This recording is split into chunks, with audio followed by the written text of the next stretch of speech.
Look, the American people really like what they're seeing, at least compared to where Donald Trump started 8 years ago, right? All right, this is Donald Trump's net approval rating. This is Reuters Ipsos. It's among adults. It was taken the first few days of this administration. Look here. Back in January 2017, Donald Trump became the first president in history to start his presidency with a net negative approval rating. Look at where we are now in January 2025.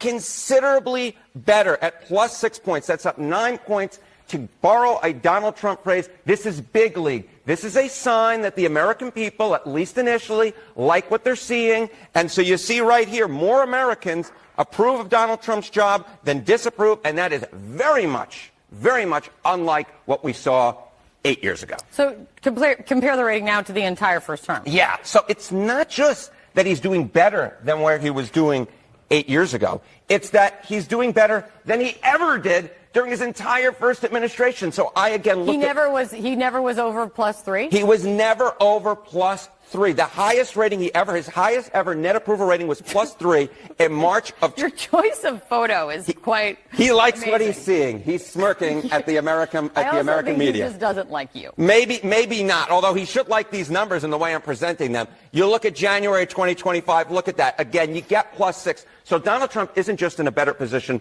than he was 8 years ago at this point. He's in a better position than he was at any point during his entire first term. Things have very much turned around. This is a very different Donald Trump. He's leading a very different administration the way he's attacking things. And the American public is very much more in line with him than they were at any point during his entire first term. I would say, correction, this is not a very different Donald Trump. This is a very different Donald Trump as being viewed by voters in this. In the way he's going about things with Susan Wiles leading things. I think he's, going at things in a much less disorganized fashion, much more organized. Take me back in history. Take you back in history. So it was so interesting to me that Donald Trump's first net approval rating of his second term is higher than his entire first term. And I was interested, has that ever happened? Has the second term net approval rating in the first month, have you ever had a higher rating than any net approval rating during the entire first term? Donald Trump is the only. I have a really hard time believing this. This is 100% true. I went back. I love spreadsheets.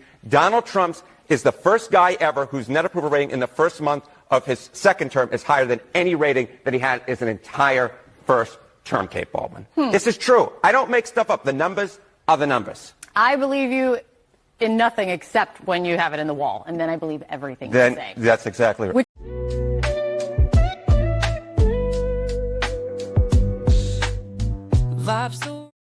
What up, guys? Welcome back to the channel. It's your man Wise, and let me tell you, it's a great day to be an American. Trump is out here keeping promises, and the American people approve. In just 1 week, Trump has accomplished more than Biden did in the previous 50 years that he's been in public office. And we're winning when even CNN is using Trump's own catchphrases. But here's the kicker. CNN is absolutely losing it over Trump's approval rating. Remember back in 2017, Trump had a -3 approval rating. Fast forward to 2025, and he is sitting at a historic +6 approval rating. The meltdown is real, folks. CNN's Kate Baldwin practically struggled to breathe as her colleague broke down the news. Her exact words are, "I have a really hard time believing this." This is classic TDS on full display. But here's the truth, folks. Trump showing all elected officials how it's supposed to be done. This country is unique because we, the people, have a say. Citizenship is about power, influence, and holding our leaders accountable. And when leaders actually listen to their constituents and implement their demands like Trump has been doing, it's a beautiful thing. And he has the approval rates to show it. We're winning, man. We are winning. You guys got to check out these clips, man. The libs over at CNN, they can't handle how much winning has already happened. Like, share, subscribe to the channel. Drop me a comment. I'm looking forward to hearing from you guys. Let me know, man. Are we winning? And are you getting tired of it? Or are you looking forward to more victories? Let me know in the comment section. Make sure y'all watch this video all the way through. At the end of the video, also, let me know that you watched this video all the way through. Let's keep going. Confidence in the current leadership of the Pentagon and the way the defense situation has been operating for the last several years. I mean, from the Afghanistan pullout, which was an extreme debacle for which no one was held accountable. We've had spy balloons flying over the United States. We built a $300 million pier as a public relations stunt, which wound up killing an American service member. I'd say I've had just about enough of the so-called insiders running the Defense Department. I think we ought to give Pete Hegseth a chance because he's got two insiders. All the criticism of him is that he's not the expected Washington pick, and I'm just saying to you that the American people just voted against the expected Washington pick. So he's got 20 years in service, Afghanistan, Iraq, 2 Bronze Stars, Princeton, Harvard. Yeah, he's on TV, but so are the rest of us. By the way, I think he ought that to list be given a chance. That list you just gave is really interesting because you highlighted a bunch of things that the civilian leadership of the country decided on. In the military, their job was just to execute. They execute. How did it go? I'm just saying. How did it go? In terms of the decision making, you're assigning decision making responsibility to the military over things that civilians are responsible for. So you make a good point. The civilian leadership made decisions, and then the people they put in charge of the Pentagon carried it out. And it was all pretty much a disaster. So now we have a new president who I think got elected in part because of some of those disasters, and he's going to put in some of the non-insiders in charge of not just this agency, but a bunch of them. Now, look, they've got to perform. They've got to perform. I mean, we got 53 U.S. senators that are Republicans. And Pete Hegseth, he's an American hero. The man won 2 Bronze Stars for his service, and he's been a champion for veterans. He's going to have to go up there just like everybody else and prove his knowledge of how to do this job. He's not immune from that, but we ought to give this man a chance, in my opinion. 18 states are suing Donald Trump right now for birthright citizenship. I agree with Scott Jennings. Before I let this lady cook, I agree with Scott Jennings. We've obviously tried it the Democrats' way. We've tried it. It failed. We left billions upon billions of dollars of equipment, ammo, artillery over in Afghanistan during that blunder of a pullout. We lost American lives. We also lost some Americans that had to stay over there. It's a mess and a travesty. So we've tried it their way. I think Hegseth, one, I think he can do the job. And 2, I love the fact that he has a background in the United States military. He served, he has Bronze Stars. This dude actually understands what it's like to go over there and be in the thick of things. And I think before decisions are made, he's going to think about what would I do? What would I like to see if I was down there in the trenches taking orders? And that's a beautiful thing, man. For anybody that's ever served, the last thing you want is some bureaucrat or some politician who knows nothing about your life making decisions on whether or not you live or die. That's the last thing you want. Let's get to this lady here. Let me tell you what that sounds like to me in my brain. Some bullshit, right? That sounds like to me when I break it down. If I come in your house at 9 months pregnant and have my baby in the middle of your flow, I get rights to your house. Basically, that's what the fuck birthright citizenship is. I had my baby in the middle of your living room, so I know you own this house, but I got parts of your house too now. My baby is a part of owning your home because I had her in the middle of your living room flow. That's what the fuck birthright citizenship sound like to me. It should have never been a thing. Your mama here illegally. Your daddy here illegally. And because she waddled her fat ass over here and thought she would give birth to you here, now y'all all just citizens. Just like that. For free. So keep in mind that American people, we just paid for her labor and delivery, her doctor, the fucking translator that came in there and translated everything she had to say to the nurses and doctors. We paid for that too, out of our taxpayers' dollars. And guess what? She ain't come out of a dime. Neither did he. Neither one of them came out of a dime to come over here and have that baby right here in the United States. All that was free. And then so was the citizenship. That was free too because they had a baby here. Get the fuck out of here. The fact that y'all don't see a problem with this is baffling to me. Because so she could just come here, lay on the table, have a baby, do that for free. But me, an American citizen, if I lay on the table and have a baby, they're going to send me a bill for that. They're going to send me a bill for that. And 6 weeks after I give birth to that baby, they're going to expect for me to get my American ass back up and go back to work and work for that child. To provide for that child, correct? But they can come here out of nowhere and y'all give them free Visa cards, free housing, the kids go to school for free. Everything is free. Everything is given to them because they crossed over here through a motherfucking gate. But I was born here. All my kids were born here, and everything I do is tax. I gotta pay for every motherfucking thing. I gotta work to the bottom of my motherfucking bone for everything I have, and they supposed to just get what the fuck they want because they came over here on a boat. Get the fuck out of here. She's absolutely right. I don't appreciate the language, but she's absolutely right. And I am glad to see Americans starting to wake up. There's been a lot of women out there that have actually fought for this. There's been a lot of women that have fought for this. And now they're starting to wake up because they're like, wait, this isn't right. It's not fair. It's not fair. And it's not racist. We're not anti, immigration. We're not any of that. But to come over here on the backs of the American people, it's just not right. And when you start talking about the 14th Amendment and why the 14th Amendment was implemented in the first place, and then these people get to basically usurp that amendment, there's all these loopholes and things of that nature that these people have taken advantage of.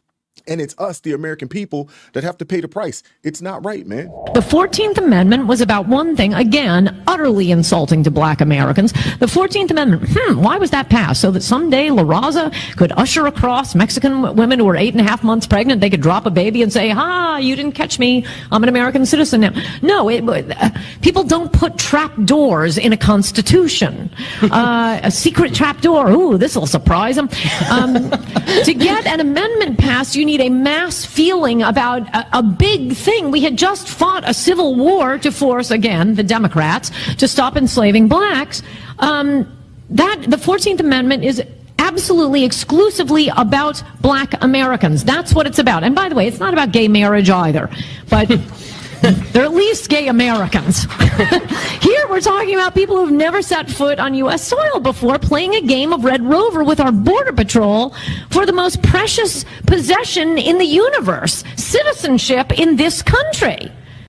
She is absolutely right. She's absolutely right. And for the life of me, I don't understand why black Americans don't agree with her. And I know, some of you guys will say, well, Ann Coulter, she said some things that, rub people the wrong way. And that's true. But who doesn't? I'm sure I've said some things that rub people the wrong way. I'm sure I have. But she's absolutely right in this instance. She's absolutely right. Let's get to this clip here with Abby Phillips just getting the floor. Let's get over to this clip here. Abby Phillips is just getting the business right now. Check this out. I'm not making a blanket statement, okay? I'm saying that you were making a blanket statement about rubber stamps. I'm saying there's plenty of evidence. I'm not saying in every case, but I'm saying in a lot of the cases, it was political persecution, rubber stamped by the judges. Every single prosecution motion was granted. Every single defense motion denied. Again, they showed a 22-minute video in this specific person's case in which they were only in it for less than 1 minute. They showed the worst moments of that day. 22 minutes. This guy's in there less than 1 minute. No violence. Didn't break anything. Didn't steal anything. 18 months in prison. Are you comfortable? Typically, when you see a protest, that person might get a $50 fine. Listen, obviously, we can't stand for that as Americans, even if we don't support, obviously, what happened on January 6th. But can you stand for the people who assaulted police officers? You can stand for that. I'm not saying I stand for assaulting police officers. Never would I. But I don't stand for someone getting an unfair sentence, whether it's assaulting a police officer or any other crime. You want to see people sentenced fairly. Like when we see so many black people in this country sentenced unfairly when it comes to marijuana. Don't do that. No, wait. We ain't in it. No, we ain't in it. Please explain to me why. Why would you want to see anybody unjustly I don't want to see nobody. Don't do that. Based off of their political party or the color of their skin. Do the January 16th. Don't do the black people because I'm happy to have a debate with you. We've been going to prison unfairly for decades. 100%, which is why criminal justice reform is something that has been needed to be had for a long time. Right, but we're not going to make January 6th into the book. Don't leave us out of it, man. Come on, man. The concept is unfairly sentencing someone based off the color of their skin or their political party. We do have to go. But you know Donald Trump has a long history of being very pro-law enforcement. I'll say this. The fact that he didn't want to talk about that, because the reality of it is this. Democrats are the reason that Black people have been unjustly and unfairly sentenced to longer sentences because of the 94 crime bill, and some of these other, laws that were implemented, these bills that were implemented in the 80s by a lot of these folks' favorite president, Joe Biden. He implemented this. This young lady, Madison, she's absolutely right. Even in the sense of the J6, some of these people didn't get their due process. Others were, had the book thrown at them because of their political affiliation. Let's just keep it a buck. Let's just keep it a buck, because they did what they did. And I'm not saying that, if these people committed acts of violence against law enforcement, they should be prosecuted to the fullest extent of the law. They should be. But when you have people that were sitting in jail, they hadn't had their day in court for 3-4 years, others, who didn't do a whole lot, but they got the book thrown at them. I mean, we got to look at this and not look at this as a black-white thing, but as an American thing. And we have to have some reform in the justice system, and that people are treated in the eyes of justice equally, regardless of, what you look like, what political affiliation you may have. It needs to happen, man. It needs to happen. He got more endorsements from every police union in the entire country than maybe any president of all time. So it's just disingenuous to say, oh, Donald Trump is cool with the Proud Boys beating up the cops. That's just not Of course he is. He pardoned them. On that one particular day for those one, because that was a campaign. That was a campaign promise. You're better than this. What you just said was he's okay with them doing it like in the future. They just threatened. They just threatened cops. They literally today went out and threatened cops, and he's okay with it. He's going to. How do you know he's okay with it? You talked to him? He just said he's going to invite him to the White House. He just said he let him out there and he can come hang out. He said he would be open to it. Oh, Donald Trump was endorsed by every police union in the United States of America. He's CNN. Yeah, these people are ridiculous. And honestly, that's why you can't take them seriously. You just can't. President Trump was endorsed by almost every police department across the country. He was endorsed by the Border Patrol. I mean, he has a lot of folks in the military that really support him. And granted, the fact that their endorsement doesn't mean much because they don't typically try to have the armed forces get involved into this, because when you sign up to join the military, you sign up to support and defend the Constitution as well as the commander-in-chief, regardless of who is in office. So they don't really go there. But there was a clip that's going around of a young man who's in the Army, I believe, or maybe he's in the Army National Guard or something along those lines. And he is talking about how the morale has boosted since President Trump has been elected. These people, they don't want to hear it. They're looking for anything. They're grasping for straws right now to try to make Trump look bad, or, conservatives look bad, or try to make it seem like we don't care about cops when we absolutely do. We absolutely care about police. I know I do. My best friend is a cop. One of my cousins is currently a police. Actually, I have a few members of my family that are currently in law enforcement. We definitely care. We definitely do. It's this particular situation in D.C. with the Capitol Police in a city that is predominantly liberal, who unjustly arrested, kept people detained, and did not give people their day in court. Or it was situations to where these people were overcharged and definitely over-sentenced for the ones that actually did go through the process and were convicted of crimes. That's what this is about. And it's about, it's just about justice. And I'm one of those kind of people that I don't think that you should be sentenced more or less because of what you look like or what your political affiliations are. The justice system should be the justice system, and you should be treated fairly no matter what. That's my opinion. Let me know what you guys think about this in the comment section, though. Like, share, subscribe.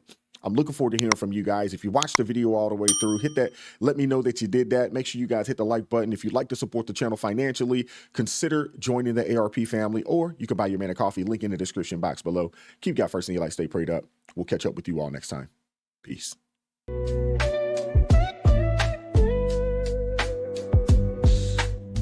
Vibes so raw, can't hide the truth. Words so sharp.